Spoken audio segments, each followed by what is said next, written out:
Today on Holland Recommends, we are talking about The Hallmarks of Horror by Peter Bloedel. Up until the point that I did this script some years ago, the only things I had done by Peter Bloedel were his Seussification works. I do believe he did both the Seussification of the Christmas Carol and of Romeo and Juliet, and I've done both of those in the past. The show has roles for 6 males, 6 females, and 6 gender-neutral roles, but realistically, that's a very vague description of the casting abilities. It does say there are roles for 3 to 35 males and 5 to 35 females, and really it does mean that because the show consists of a lot of small scenes with the potential to cast a lot of different actors.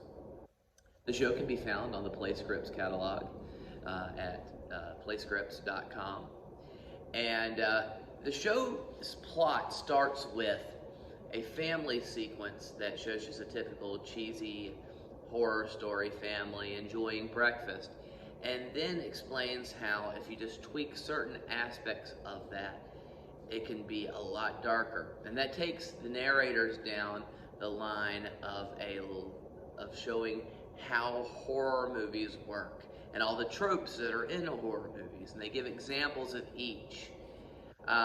In the casting, when I have done it, I've split the narrators' roles up into 3 sections. I've had 6 different narrators. For me, that works a little bit better because the narrators do have the bulk of the lines.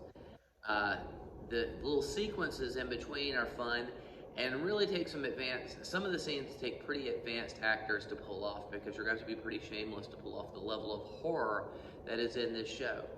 After showing all the tropes of horror and all the things that work, which include creepy sound effects, creepy music, creepy costumes, all these other things that add up, and the things that happen in horror movies, we go back to the first scene, and they employ every one of these horror tropes into that first scene, and it culminates in this, big funny conclusion. The roles, there isn't really a lead role in this show, unless you keep the narrators as 2 roles. They would have the bulk of the lines. The family at the beginning, mom, dad, and the 3 kids are all, they have a scene at the beginning and a scene at the end, but I've often used those actors, within the rest of the context too. The show can be challenging. You have a decent amount of costume changes. You have to have some of the typical, Jason Voorhees masks and whatnot, and some of the costumes can be a little tricky.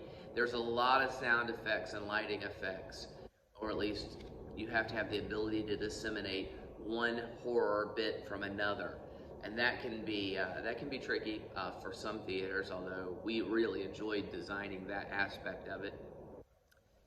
The set itself can be almost anything.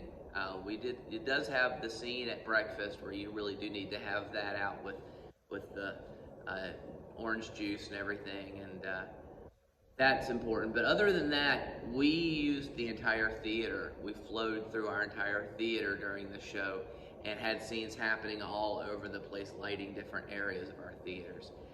It is a fast-paced comedy that has a lot of potential. I've done this show twice. The first time I did it with my honors group, and we had a blast. The pictures you're seeing throughout this come from that. And it's not your typical linear story show, but it has a lot of fun bits, and I do recommend it. And the cool thing about it is you can throw this show together pretty quick because all the scenes are really small, and other than the narrators, there's not a ton of memorization. So if you're in a situation where you need a show in a hurry, especially around Halloween, which is when I've done this show a couple times, then I highly recommend The Hallmarks of Horror by Peter Bloedel. It's a good script.